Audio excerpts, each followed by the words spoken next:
안녕하십니까. 코로나19 통합 뉴스룸입니다. 러시아의 우크라이나 침공이 이어지고 있는 가운데 러시아가 2차 세계대전 종전 기념일에 맞춰 이번 전쟁과 관련된 중대 선언을 할 수 있다는 관측이 나오고 있습니다. 종전 기념일을 앞두고 러시아군은 거센 공세를 이어갔습니다. 베를린 김규수 특파원이 보도합니다. 러시아군은 하르키우 인근의 기계화 여단 지휘소와 오데사 인근 아르치에 군사 비행장을 미사일 타격했다고 밝혔습니다. 또 우크라이나 군함도 격침시켰다고 주장했습니다. И узел связи военного аэродрома Червоноглинского в районе населенного пункта Арцис. Также в районе Одессы уничтожен корвет ВМС Украины проекта 1241.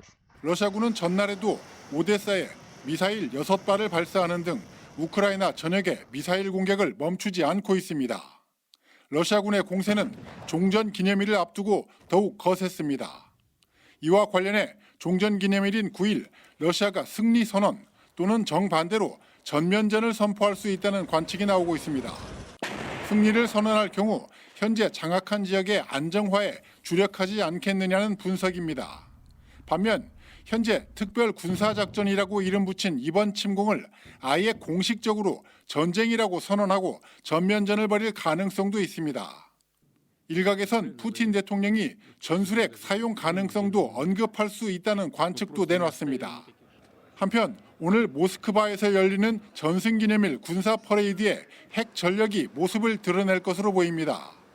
현지 시간 7일 진행된 최종 예행 연습에 전략핵 미사일과 함께 핵전쟁에 대비한 지휘 통제기 일류신 80 등이 모습을 드러냈다고 러시아 언론들이 보도했습니다. 베를린에서 KBS 뉴스 김규수입니다. 주요 7개국 G7 정상들은 러시아 경제 고립을 강화하기로 합의했습니다. 러시아산 석유 수입을 단계적으로 중단하거나 금지하겠다는 것이 핵심인데요. 미국 영부인 질 바이든 여사와 캐나다 트루도 총리는 전격적으로 우크라이나를 방문했습니다. 워싱턴 김양순 특파원이 보도합니다. 미국을 포함한 세계 주요 7개국 G7 정상들이 우크라이나 젤렌스키 대통령을 초청해 화상회의를 열고 러시아산 석유 수입을 금지하거나 단계적으로 줄여나가겠다고 약속했습니다. 러시아의 핵심 서비스를 차단해 러시아 경제의 고립을 강화하겠다는 겁니다. 특히 러시아산 석유 대체 공급을 확보할 시간을 주도해 시의적절하고 질서 있는 방식으로 러시아 에너지 의존을 철폐하겠다고 약속했습니다. With regard to the additional sanctions, we are always open to additional sanctions. 미 백악관은 이와 별도로 러시아 국영방송 3곳에 광고나 장비를 팔 수 없게 하고 러시아의 회계와 기업 컨설팅을 금지하는 추가 제재도 단행했습니다. 동유럽을 순방 중이던 미국 영부인 질 바이든 여사는 우크라이나를 전격 방문했습니다. It was important to show the Ukrainian people that this war has to stop, and this war has been brutal.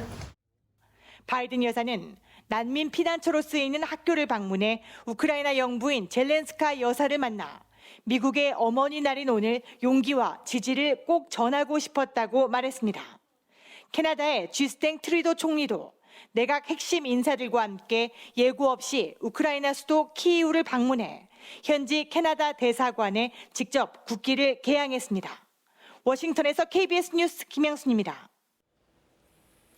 문재인 대통령은 임기 마지막 날인 오늘 오전 서울 동작구 국립현충원과 용산구 효창공원 독립유공자 묘역을 참배했습니다. 이어 잠시 뒤 오전 10시에는 청와대 본관에서 퇴임 연설을 할 예정입니다. 일정을 모두 마친 뒤 문 대통령은 김정숙 여사와 함께 오후 6시 청와대 직원들의 배웅을 받으며 퇴근할 예정입니다. 문 대통령은 서울 시내 모처에서 하룻밤을 보낸 뒤 내일 윤 당선인의 취임식에 참석한 이후 KTX를 타고 경남 양산 사저로 향합니다. 한동훈 법무부 장관 후보자에 대한 국회 인사청문회가 오늘 열립니다. KBS 탐사보도부 취재 결과 한 후보자가 20대 중반 처음으로 샀던 아파트 매입 과정에서 입주권을 사고 팔 수 없는 기간에 이른바 딱지 거래를 한 것으로 의심할 만한 정황이 확인됐습니다. 먼저 김영은 기자가 보도합니다. 서울 강남 한강변에 위치한 340세대 규모의 아파트입니다. 한동훈 법무부 장관 후보자는 사법연수원 수료 한 달 만인 1998년 3월 25살의 나이로 이 아파트 24평형을 샀습니다. 해당 아파트는 서울 거주 무주택 세대주만 조합원이 될 수 있는 지역주택조합 아파트였습니다. 당시 조합원 확정 분양가는 1억 5,400만 원 가량으로 추정됩니다. 당시 한 후보자는 조합원 자격이 없었고 사법연수원에서 받은 월급 총액은 2천만 원이 안 되는 걸로 보입니다. 그런데 아파트 매입 전 해당 등기부에는 1억 원 가량의 근저당이 설정돼 있었습니다. 조합원이었던 정모 씨의 첫 소유권 보존 등기와 동시에 담보를 설정한 사람은 다름 아닌 한 후보자의 모친 허모 씨입니다. 약 한 달 뒤 한 후보자는 모친이 담보로 잡은 아파트를 매입했고 근저당은 풀렸습니다. 무자격자가 근저당을 설정해 실질적인 권리자로서 조합 아파트를 매입하는 방식은 당시 사회적 문제였습니다. 무주택 세대주가 안 되는 사람들은 이제 권리금이라고 해서 뭐 이제 몇 천만 원씩을 주고 일단은 사는데 명예가 안 넘어오니까 나중에 등기가 이제 된 시점에서 근저당을 하게 돼요. 한 후보자는 당시 조합원 정모 씨와 모친의 근저당 관련 금전 거래 내역, 그리고 조합 아파트 매매를 전제로 한 사전 약정이 있었는지 여부에 대한 KBS의 질문에 답하지 않았습니다. 또 당시 입주를 전후해 이른바 무자격자들의 딱지 거래로 의심되는 다수 증언이 나왔다는 취재진의 설명에 대해서도 언급하지 않았습니다. 한 후보자는 당시 IMF 영향으로 집값이 낮았던 때였고 급여와 예금, 적법하게 증여받은 돈으로 해당 아파트를 1억 원대 초반으로 매수했다고 해명했습니다. 또 매매 계약 체결 및 등기 당시에는 군 법무관 훈련을 받고 있어 구체적인 등기 과정이나 경위는 알지 못한다고 밝혔습니다. KBS 뉴스 김영은입니다. 의혹의 핵심은 한동훈 후보자 측이 조합원 입주권을 사실상 편법이나 불법적인 방식으로 거래했는지 여부입니다. 취재진이 일일이 확인해 보니 당시 한 후보자가 매입한 해당 아파트에는 근저당 설정을 통한 비슷한 거래가 다수 발견됐습니다. 이어서 우한울 기자입니다. 한동훈 후보자에게 아파트를 판 사람은 28년생 정모 씨입니다. 정 씨를 기억하는 사람들은 정 씨가 당시 주택조합을 운영하고 관리했다고 말합니다. 이 사람은 지역조합장이지. 지역조합장이지. 이게 이제 지역을 모집해 하는 거지. 땅 갖고 있던 사람은 1928년생이면 돌아가셨다고 해야지. 해당 아파트 건설 사업은 여러 지역주택조합이 함께 추진했는데 정 씨가 이 중 한 곳의 조합장이었다는 겁니다. 인근 부동산 관계자는 당시 입주권을 여러 개 확보해 거래한 조합장도 있었다고 했습니다. 옛날에 2개를 받았다 했잖아. 조합장이 2개를 못하면 하나를 따는 걸 한 거지. 조합원당 하나의 입주권이 정상인데 여러 개를 거래했다는 건 이른바 불법 딱지 거래 의심 사례로 볼 수 있습니다. 취재진이 당시 조합원 앞으로 근저당을 설정한 뒤 전매 금지가 풀릴 즈음 아파트 소유권이 바뀐 사례를 추려봤더니 전체 347세대 중 11건이 확인됐습니다. 근저당을 건 뒤 가족에게 아파트를 넘긴 사례도 눈에 띕니다. 이 중 조합원이 아니었던 한 매입자는 근저당 설정과 관련해 부동산 중개업자를 통해서 거래했다고 말했습니다. 그러니까 이쪽에 이제 전문가한테 조언을 받던가 했겠죠. 그 모르는 사람은 이거 할 수가 없어요, 이렇게. 일반인들은 거의 힘들어요, 이렇게 그냥 하기는. 당시 근저당 설정을 통한 거래 시점과 방식이 판박이인 점으로 미뤄 같은 중개인에 의한 딱지 거래가 의심된다는 게 전문가의 지적입니다. KBS 뉴스 우한울입니다. 대선 후보였던 이재명 민주당 상임고문과 안철수 대통령직 인수위원장이 나란히 국회의원 보궐선거 출마를 공식 선언했습니다. 두 사람 모두 책임 정치, 선당 후사를 내세우며 이 고문은 전국 과반 승리를 이끌겠다고 했고 안 위원장은 새 정부 성공에 초석을 놓겠다고 말했습니다. 임종빈 기자가 보도합니다. 대선 후 2달 만에 공식 석상에 나타난 이재명 민주당 상임고문. 어려움에 처한 당에 활로를 열어주는 것이 대선 패배에 책임을 지는 길이라며 책임이란 단어를 여러 번 언급했습니다. 국민의힘 측의 비방과 공격도 결단의 한 요인이 됐다. 정치적 위협과 음해적 공세를 회피하지 않겠다며 정면 돌파 의지도 드러냈습니다. 인천부터 승리하고 전국 과반 승리를 반드시 이끌겠습니다. 안철수 인수위원장은 경기지사와 성남시장을 지냈던 이재명 고문을 향한 비판으로 출마 선언을 시작했습니다. 민주당 시장 12년 동안 성남시가 영화에서 악당이 판치는 고담시로 전락했다며 심판을 피해 연고 없는 곳에 가는 것은 무책임의 극치라고 비난했습니다. 그러면서 역시 선당 후사 책임 정치를 강조했습니다. 수도권에서의 승리를 통해 새 정부 성공의 초석을 놓겠다는 선당 후사의 심정으로 제 몸을 던지겠습니다. 안 위원장이 나서는 성남 분당갑 공천이 결정된 민주당 김병관 전 의원은 자신이 출마할 지역을 고담으로 비유하는 것은 부적절하다고 했고, 이 고문이 나서는 인천 계양을 출마가 거론되는 국민의힘 윤희숙 전 의원은 이 고문이 수사받고 혐의를 벗은 뒤 선출직에 나오는 게 도리라고 비판했습니다. 이 고문과 안 위원장은 오늘 인천 계양과 성남 분당으로 각각 전입신고를 할 예정입니다. KBS 뉴스 임종빈입니다. 1970년대 군부 독재와 유신에 항거하며 오적과 타는 목마름으로 등의 문제작을 잇따라 발표한 김지아 시인이 어제 향년 81세로 별세했습니다. 김나나 기자가 보도합니다. 말 한마디 잘못해도 잡혀가곤 했던 군부 독재 시절. 두려움 없이 민주주의 만세를 외친 시인 김지하. 1969년 민중의 한과 삶을 그려낸 시 황토끼를 발표하면서 등단한 이후 험난한 저항 시인의 길을 걷습니다. 이듬해인 1970년 재벌과 국회의원, 고위 공무원 등 5부리의 도적을 지목한 시 오적을 발표하며 큰 파장을 불렀고, 이 시로 인해 반공법 위반 혐의를 받아 옥고를 치러야 했습니다. 순환의 세월은 계속됐지만 김지아 시인은 타는 목마름으로를 발표하는 등 독재와 불의를 향한 저항을 멈추지 않았습니다.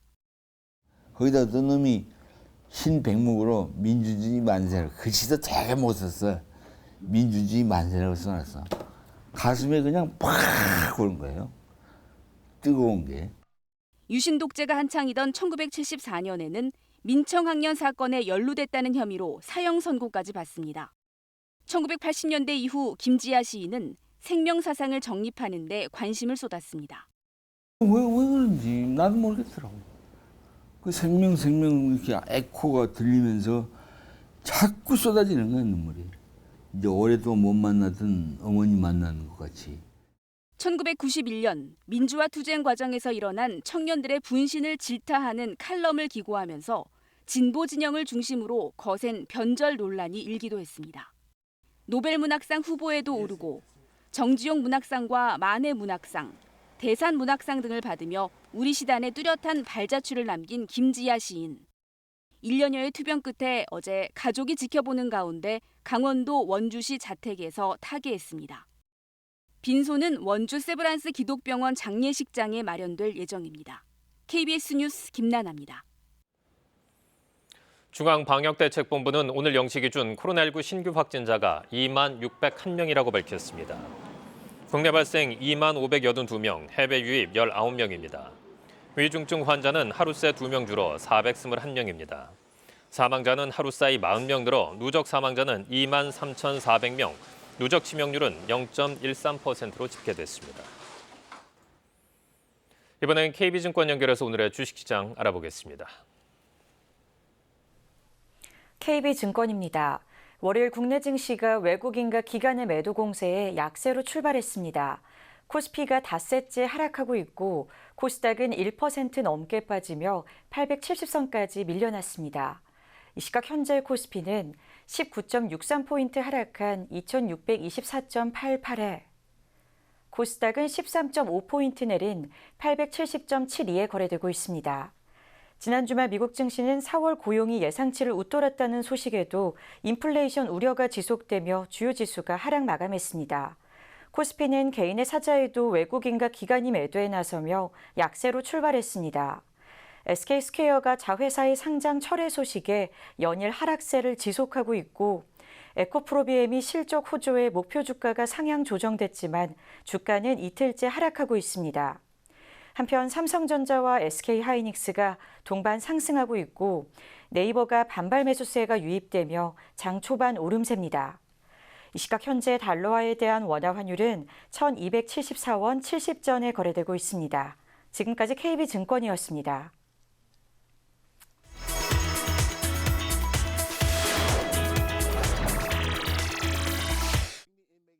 미국에서 여성 교도관이 살인미수 등으로 수감 중인 범인과 사랑의 도주를 벌인 영화 같은 일이 일어났습니다.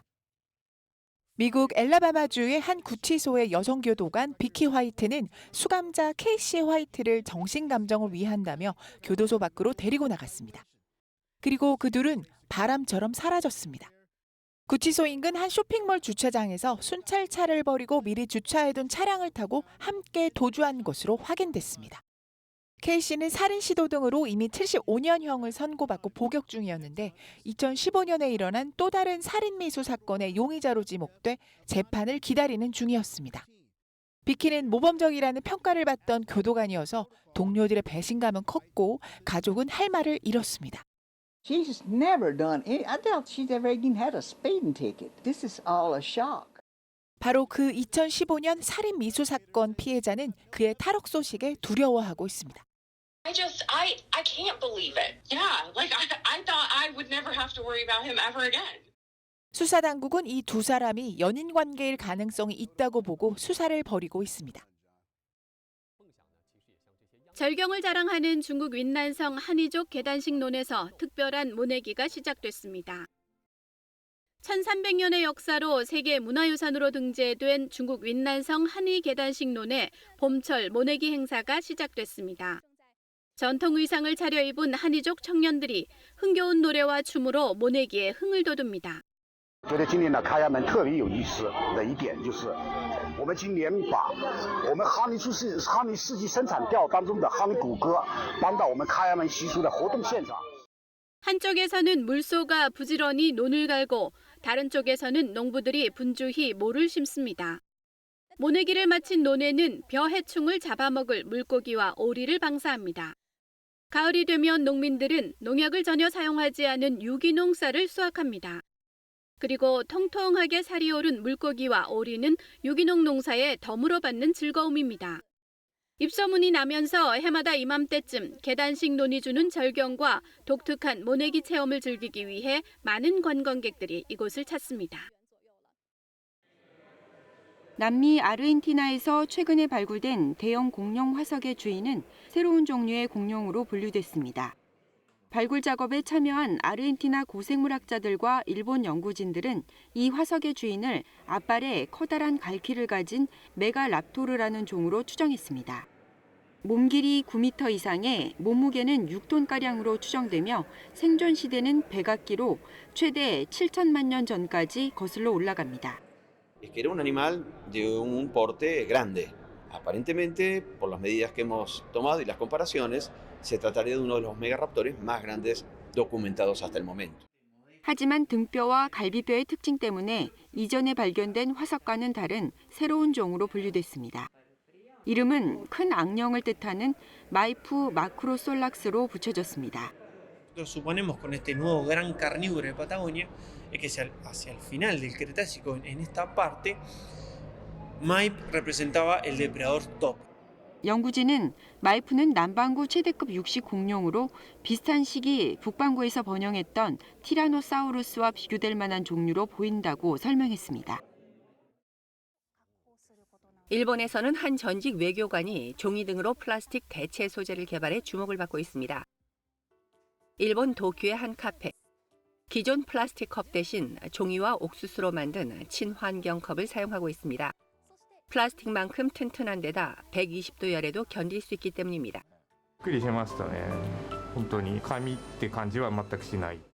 제품을 개발한 회사 사장인 후카사와 씨입니다. 과거 외교관 신분으로 가나에 부임했을 당시 플라스틱 쓰레기로 뒤덮인 해안을 보면서 이 사업을 구상했다고 합니다. プラスチックごみが特に途上国なんかでは非常に深刻な問題になっていると。 4년 전 마침내 회사를 세워 플라스틱 대체품 개발에 본격적으로 나섰습니다. 먼저 식품 포장 등으로 사용한 폐지를 가루로 만들고 옥수수 전분 등을 섞어 시행착오 끝에 강도와 내열성 모두 해결한 신소재 개발에 성공했습니다. 지난해 이 소재로 만든 컵과 접시를 출시했는데요. 가장 중요한 장점은 사용 후 재가공 과정을 거쳐 100% 재활용이 가능하다는 것입니다. KBS 월드뉴스입니다. 차량용 반도체가 워낙 귀해서 새 차를 받으려면 요즘 1년 넘게 기다리는 경우도 있다고 하죠. 당장 차가 필요한 소비자들은 속이 탈 수밖에 없습니다. 그런데 이런 상황을 악용하는 딜러들이 나타나고 있어서 문제가 되고 있습니다. 시청자와 함께 만드는 뉴스, 제보 현예슬 기자가 취재했습니다. 40대 여성 A씨는 지난해 7월 수입차를 주문했습니다. 그런데 해를 넘기고도 출고일조차 나오질 않았습니다. 답답한 마음에 인터넷에 글을 올렸더니 다른 딜러사 직원이 접근해 왔습니다. 마침 계약 해지를 앞둔 동일 차종이 있다는 겁니다. 당신이 선택한 옵션과 동일한 차를 내가 배정받아서 가지고 있으니 만나서 얘기하자. 빨리 받을 수 있게 해주겠다. 딜러는 해약 차량을 먼저 확보하려면 차값부터 완납해야 한다고 했습니다. 회사로 찾아가 봤더니 신분도 확실한 딜러였습니다. A씨는 이곳에서 딜러와 직접 상담했고 이틀에 걸쳐 차값을 송금했습니다. 개인 계좌로 입금하라는 게 꺼림칙하긴 했지만 딜러는 회사 계좌로 즉시 재입금할 거라 했습니다. 그렇게 1억 8천만 원이 건너갔습니다. 여기서 받을 수 있으면 굳이 언제 나올지도 모르는 차를 기다리지 않아도 된다라고 마음에 응했죠. 하지만 차는 나오질 않았습니다. 딜러는 서류 처리가 늦어진다는 핑계만 댔고 결국 수상한 맘에 다시 확인해봤더니 국내에는 그 차종 자체가 들어와 있는 게 없었습니다. 모든 게 딜러의 거짓말, 재입금 기록도 조작이었습니다. 제가 거짓말했던 건 맞아요. 지금 없는 차량인데 돌려드릴 의지가 있고. 딜러는 상당액을 이미 써버렸다며 받은 돈 가운데 1억 원을 아직 주지 않고 있습니다. 회사 측에선 개인 일탈로 선을 그었습니다. 그 차량 인수를 하기 전에 차량 대금 전액을 모두 납부해달라고 요청을 하는 경우에는 혹시 사기가 아닌가라는 의심. 경찰은 사기 혐의로 딜러를 입건해 수사 중입니다. KBS 뉴스 현예슬입니다. 코로나 상황으로 배달 산업이 팽창하면서 배달 노동자인 라이더도 훌쩍 늘어 42만 명을 넘어섰는데요. 덩달아 사고도 증가하고 있습니다. 배달 노동자도 자동차 운전자도 아찔할 때가 한두 번이 아닌데 모두를 위한 대안은 없는 걸까요?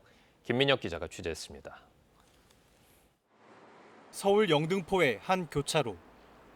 배달 오토바이들이 차량 틈 사이로 비집고 들어오고 차선을 수시로 바꿔가며 앞차를 추월합니다. 불법 유턴, 정지선 침범도 자주 목격됩니다. 이런 교통법규 위반 사례, 취재진이 지켜본 30분 동안만 20건입니다. 빨리 앞길에 가서 앞에 서 있는 걸 먼저 가려고. 조금만 좀 실체하면 사고 나는 거죠. 배달을 되게 많이 시켜 먹는 입장이라서 좀 그분들이 이해가 되면서도 막상 제가 보행자가 되거나 운전을 하면 좀 무섭더라고요. 운전자나 보행자뿐만 아니라 배달 노동자도 위험하긴 마찬가지. 배달하다 사고를 경험했다는 응답이 절반 가까이 된다는 조사 결과도 있습니다. 한꺼번에 더 뛰려고 그러는 거 아니겠어요? 한번 갔다 와서도 이게 돈이 되면은 그럴 이유가 없는데. 배달 노조 측은 교통법규를 모두 지키면 1시간에 2건밖에 배달 못해 최저임금도 못 받을 수 있다고 주장합니다. 도입하라! 도입하라! 도입하라! 그래서 요구하는 대안 중 하나가 이른바 안전배달료 도입입니다. 무리한 배달을 하지 않도록 일정액 이상의 배달료를 보장해달라는 겁니다. 배달료가 조금 오르면 그 시간에 많이 벌기 위해서 또 위험한 지출을 하게 되고요. 배달료가 떨어지면 또 건수를 또 많이 채우기 위해서 또 위험한 지출을 하게 되는. 안전배달료 도입법이 국회에 계류 중인 가운데 결국 비용은 소비자에게 전가될 거란 반론도 만만치 않습니다. 또 운전 습관은 쉽게 바꾸기 어려운 만큼 오토바이 앞쪽에도 번호판을 달아 법규 위반을 줄이려는 방안이 병행돼야 한다는 의견도 있습니다. KBS 뉴스 김민혁입니다. 식당이나 극장 등의 무인 단말기 키오스크가 부쩍 많아졌습니다. 비대면 문화 확산과 업체들의 인건비 절감 목적 등이 맞물려서인데요. 그러나 고령층은 물론 중장년층에게도 키오스크 사용은 그다지 쉬운 일이 아닙니다. 어떤 점이 어려운지, 어떻게 하면 도움이 될지 김민철 기자가 취재했습니다. 73살 안명자 씨가 극장 키오스크에서 10분 넘게 씨름 중입니다. 영화 인원수는 선택했는데 좌석 고르기가 쉽지 않습니다. 티켓 금액, 할인 금액, 결제 금액 다 0원이네. 옆에 있던 젊은 남성은 1분도 안 돼 표를 샀습니다. 대형 마트의 셀프 계산대. 역시 최종 결제까지 넘어야 할 산이 많습니다. 방코드까지 찍었는데? 메뉴가 다양한 패스트푸드점에서도 헷갈리긴 마찬가지. 여기 선택하는 데가 없는 것 같아서 내가 좀 잘. 과기정통부 조사 결과 일반 국민의 디지털 정보화 수준을 100으로 놓고 봤을 때 만 55세 이상은 69.1%에 불과했습니다. 저소득층과 장애인, 농어민 등과 비교해도 가장 낮은 수치입니다. 키오스크라고 들어보셨어요? 고령층을 위한 디지털 교육. 주문하고 이제 뭘 하셔야 될까요? 결제하기? 네, 그렇죠. 이거 눌러? 학습용 키오스크를 이용해 결제까지 해보고 집까지 택시를 불러볼게요. 스마트폰 앱으로 택시 호출법도 배웁니다. 새로운 기기에 대해서 모르는 게 너무 많으니까 참 불편해요. 이런 기회가 있어서 정말 고맙지. 이런 디지털 배움터 등 디지털 소외계층을 지원하는 여러 사업들이 시행되고 있지만 보다 근본적인 법 제정이 필요하다는 지적이 나옵니다. 지난해 1월 발의된 디지털 포용법, 국가나 지자체가 디지털 역량교육 정책을 마련하고 취약계층의 키오스크 접근성을 보장하는 내용 등이 담겼습니다. 사회적 약자들에게 더 많은 기회를 줄 수 있는 정책적 지원 사업들을 더 체계적으로 안정적인 예산으로 진행할 수 있다는 거고요. 1년 넘게 상임위에 계류 중인데 새 정부도 디지털 격차 해소에 적극적인 입장이어서 법 제정 기대감이 높아지고 있습니다. KBS 뉴스 김민철입니다. 오늘부터는 기온이 점차 오르겠습니다. 선선했던 어제와는 달리 오늘 낮에는 서울이 25도, 춘천이 26도 등 어제보다 2도에서 많게는 10도 정도나 높겠습니다. 다만 동풍이 불어오는 동해안 지방은 울진이 17도에 머무는 등 상대적으로 선선하겠습니다. 주간 날씨를 보시면 내일과 모레는 서울의 낮 기온이 24도, 목요일에는 26도까지 올라 덥게도 느껴지겠습니다. 내일은 밤에 제주도에 가끔 비가 내리겠고요. 모레 새벽에는 남해안까지 비가 오는 곳이 있겠습니다. 오늘 아침까지 충청과 남부 내륙 지역에는 비가 온 곳이 있습니다. 지금 비는 대부분 그친 상태입니다. 오늘은 전국적으로 가끔 구름만 지나겠습니다. 오후부터 내일 오전 사이 남해안과 제주도에는 순간풍속 초속 15m 안팎까지 바람이 강하게 불겠습니다. 오늘 중부지방은 낮 기온이 오르는 만큼 일교차가 10도 이상 크게 벌어지겠습니다. 바다의 물결은 남해와 동해상을 중심으로 3m까지 일겠습니다. 날씨 전해드렸습니다.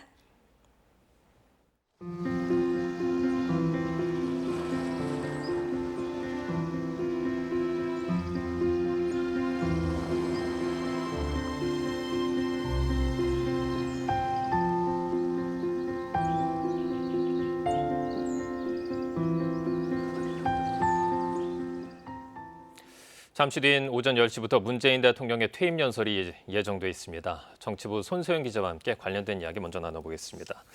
자, 송 기자, 문재인 대통령의 마지막 공식 연설이 될 텐데요. 어떤 내용이 담길지 짚어볼까요? 네, 약 10분 정도 연설이 예정돼 있는데 우선 지난 5년간의 소회가 담길 것으로 보입니다. 감사와 자부심 그리고 미래가 오늘 퇴임 연설의 주요 키워드가 될 것으로 전해집니다. 우선 취임 직후 이 한반도 전쟁 위기부터 시작해서 일본의 수출 규제 조치, 코로나19 사태 등 5년간 겪었던 여러 위기를 함께 헤쳐온 국민들에게 감사의 뜻을 전할 것으로 보이고요. 또 추격 국가에서 선도 국가로 거듭난 현재의 대한민국에 대한 자부심을 갖자는 내용도 포함될 것으로 알려졌습니다. 그리고 내일 새 정부가 출범하잖아요. 그렇기 때문에 국민 통합을 통해서 미래로 나아가자는 메시지도 전할 것으로 예상됩니다. 예. 자, 오늘이 이제 문재인 대통령의 임기 마지막 날인데 퇴임 연설 이후에는 어떤 일정이 예정돼 있나요? 네, 문 대통령 오늘도 청와대에서 이 참모들과 회의는 예정대로 계속 진행을 하고 있고요. 퇴임 연설에 앞서서 오늘 아침에는 김정숙 여사 그리고 국무위원 등과 국립서울현충원 그리고 효창공원 독립유공자 묘역 등을 참배했습니다. 연설을 마친 뒤 오후에는 외교 일정이 예정돼 있고요. 내일 대통령 취임식 참석을 위해서 방한한 할리마 야콥 싱가포르 대통령과 왕치산 중국 국가부주석 등을 접견하게 됩니다. 자, 그러면 오늘 오후 6시에 이제 청와대에서 떠나시게 되는 거죠? 그렇습니다. 내일부터 청와대가 전면 개방되죠. 그래서 문 대통령 오늘 일과를 마치고 오후 6시에 청와대에서 나올 예정입니다. 본관에서 직원들 환송을 받으면서 마지막 퇴근길에 나서게 될 텐데요. 네. 관저를 출발해서 이 청와대 정문으로 나와서 이 분수대까지 걸어가면서 마중 나온 시민들과 잠시 인사하는 시간도 가질 예정입니다.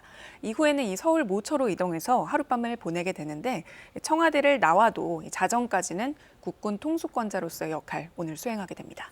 아마 오늘 청와대에 많은 시민들이 모이시게 되지 않을까 이런 부분도 좀 예상이 되는데요. 그러면 양산 사저로는 내일 대통령 취임식 이후에 내려가게 되는 건가요? 네, 그렇습니다. 이 문 대통령 전직 대통령 자격으로 내일 취임식 국회에서 열리는 것에 참석하게 되고요. 이후 낮 12시쯤에 서울역에서 KTX를 타고 사저가 있는 경남 양산 평산마을로 내려갑니다. 예. 자, 지금 문재인 대통령님이 청와대 현장에서 퇴임 연설을 위해서 입장을 하고 있습니다. 잠시 후 퇴임 연설이 시작될 것 같은데요. 네. 자. 이제 문재인 대통령의 퇴임 연설이 곧 시작될 것 같습니다. 청와대 현장 연결하겠습니다.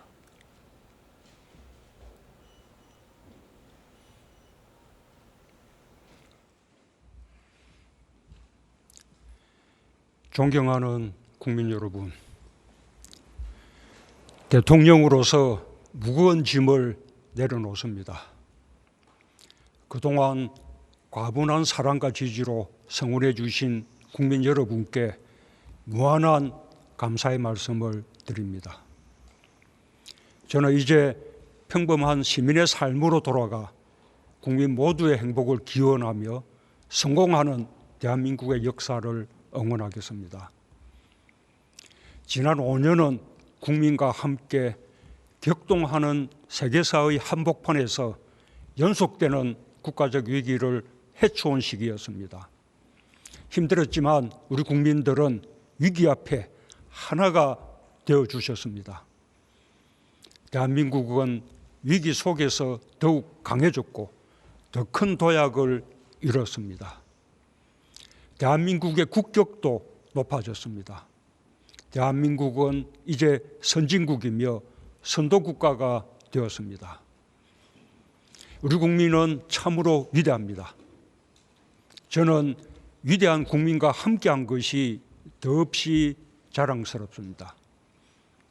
저의 퇴임사는 위대한 국민께 바치는 헌사입니다. 국정농단 사건으로 헌정 질서가 무너졌을 때 우리 국민은 가장 평화적이고 문화적인 촛불 집회를 통해 그리고 헌법과 법률이 정한 탄핵이라는 적법 절차에 따라 정부를 교체하고 민주주의를 다시 일으켜 세웠습니다. 전 세계가 한국 국민들의 성숙함에 찬탄을 보냈습니다. 우리 국민은 위기를 겪고 있는 세계 민주주의의 희망이 되었습니다. 나라다운 나라를 요구한 촛불 광장의 열망에 우리 정부가 얼마나 부응했는지 숙연한 마음이 됩니다. 그러나 우리 정부가 다 이루지 못했더라도 나라다운 나라를 향한 국민의 열망은 결코 멈추지 않을 것입니다. 촛불의 염원은 여전히 우리의 희망이자 동력으로 피어날 것입니다. 우리 국민은 평창 동계올림픽을 평화올림픽으로 성공시켜냈습니다. 세계가 또다시 대한민국에 열광했습니다. 임기 초부터 고조되던 한반도의 전쟁 위기 상황을 대화와 외교의 국면으로 전환시키며 평화와 번영의 새로운 한반도 시대에 대한 희망을 키웠습니다. 더 이상 앞으로 나아가지 못한 것은 우리의 의지와 노력이 부족한 탓만은 아니었습니다. 한편으로 우리의 의지만으로 넘기 힘든 장벽이 있었습니다. 우리가 넘어야 할 벽입니다. 평화는 우리에게 생존의 조건이고 번영의 조건입니다. 남북 간의 대화 재개와 함께 백화와 평화의 제도화를 위한 노력이 지속되길 간절히 바랍니다. 일본의 부당한 수출 규제로 인한 위기를 온 국민의 단합된 힘으로 극복해낸 것도 결코 잊을 수 없습니다. 우리는 소부장 자립의 기회로 삼았고 소부장 산업의 경쟁력 강화는 제조업의 경쟁력 강화로 이어졌습니다. 우리가 코로나19로 인한 세계 경기의 침체 속에서 사상 최대의 수출 실적을 올릴 수 있었던 것도 우리 제조업이 가진 세계적인 경쟁력 덕분이었습니다. 무엇보다 좋았던 것은 우리가 문제 해결의 성공 방식을 알게 된 것입니다. 정부 부처를 뛰어넘는 협업체계, 대중소기업과 연구자들의 협력, 정부의 적극적인 R&D 투자와 주제를 허문 전폭적인 지원, 그리고 무엇보다도 온 국민의 격려와 성원이 우리도 할 수 있다는 자신감을 주었습니다. 그 성공의 방식은 뒷날 코로나 진단 키트를 개발할 때도, 마스크 생산을 빠르게 늘릴 때도, 백신 접종용 특수주사기의 효율을 높일 때도, 요소수 부족 사태를 해결할 때도 똑같이 작동하였습니다. 국민 여러분, 제가 마지막으로 받은 코로나19 대처 상황 보고서는 969보였습니다. 국내에서 코로나 확진자가 처음 판명된 2020년 1월 20일부터 휴일이나 해외 순방 중에도 빠지지 않고 매일 눈 뜨면서 처음 읽었고, 상황이 엄중할 때는 하루에 몇 개씩 올라왔던 보고서가 969보까지 이어졌습니다. 그 속에는 정부와 방역진, 의료진의 노고와 헌신이 담겨 있습니다. 오랜 기간 계속된 국민의 고통과 고단한 삶이 생생하게 담겨 있습니다. 국민도, 정부도, 대통령도 정말 고생 많았습니다. 그러나 저는 위기 때 더욱 강해지는 우리 국민의 높은 역량에 끊임없이 감동받았습니다. 우리 정부 동안 있었던 많은 자랑스러운 일들이 대부분 코로나 위기 상황 속에서 일어났다는 것이 너무나 놀랍습니다. 그야말로 위기에 강한 대한민국의 저력이었습니다. 전 세계가 함께 코로나 위기를 겪어보니 대한민국은 뜻밖의 세계에서 앞서가는 방역 모범 국가였습니다. 선진국의 방역과 의료 수준을 부러워했었는데 막상 위기를 겪어보니 우리가 제일 잘하는 편이었습니다. 아직도 우리가 약하고 뒤떨어졌다고 생각해온 많은 국민들이 우리 자신을 재발견하며 자존감을 가지게 되었습니다. 코로나 위기 속에서 한국은 가장 빠르게 경제를 회복했고 1인당 국민소득 3만 5천 달러로 크게 성장했습니다. 한국의 한류 문화는 전 세계가 코로나로 고통받을 때 더욱 돋보였고 세계인들에게 위로를 주었습니다. 우리 정부가 코로나 위기 속에서 선언한 한국판 뉴딜은 한국을 디지털과 혁신 등 첨단 과학기술 분야의 강국으로 각인시켰고, 그린 뉴딜과 탄소 중립 선언은 기후위기 대응과 국제협력에서 한국을 선도국가로 만들었습니다. 코로나 위기를 겪으면서 대한민국은 어느덧 민주주의, 경제, 수출, 디지털, 혁신, 방역, 보건의료, 문화, 군사력, 방산, 기후위기 등 외교와 국제협력 등 많은 분야에서 선도국가가 되어 있었습니다. 마침내 우리는 마스크를 벗고 얼굴을 마주보게 되었습니다. 코로나 감염병 등급을 1등급에서 2등급으로 낮출 수 있게 되었습니다. 아직 위기는 끝나지 않았습니다. 새로운 위기가 닥치고 있습니다. 그러나 우리 국민들은 어떤 위기라도 이겨낼 것이며 위기를 기회로 만들어낼 것입니다. 국민 여러분, 대한민국 성공의 역사는 온갖 시련과 역경을 딛고 일어선 것이기에 더욱 값집니다. 우리나라는 2차 세계대전 후 지난 70년간 세계에서 가장 성공한 나라, 2차 세계대전 후 개발도상국에서 선진국으로 진입한 유일한 나라가 되었습니다. 누구도 부정 못할 빛나는 대한민국의 업적이며 자부심입니다.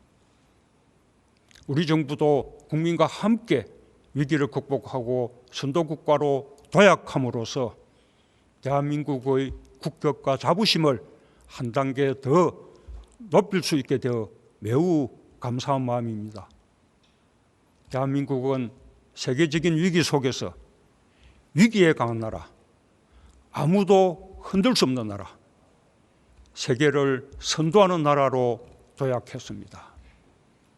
그 주역은 단연 우리 국민입니다.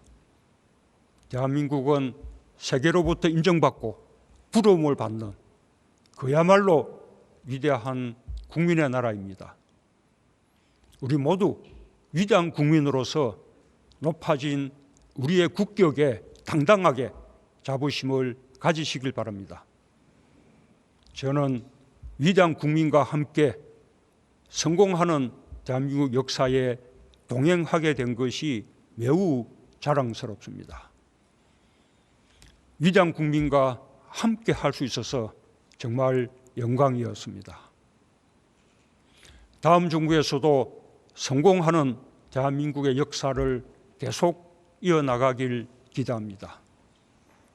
이전 정부들의 축적된 성과를 개성하고 발전시켜 더 국력이 커지고 더 나은 미래로 나아가길 기원합니다. 국민의 마음을 하나로 모으는 것이 무엇보다 중요합니다. 선거 과정에서 더욱 깊어진 갈등의 골을 메우며 국민 통합의 길로 나아갈 때 대한민국은 진정한 성공의 길로 더욱 힘차게 전진할 것입니다. 감사합니다.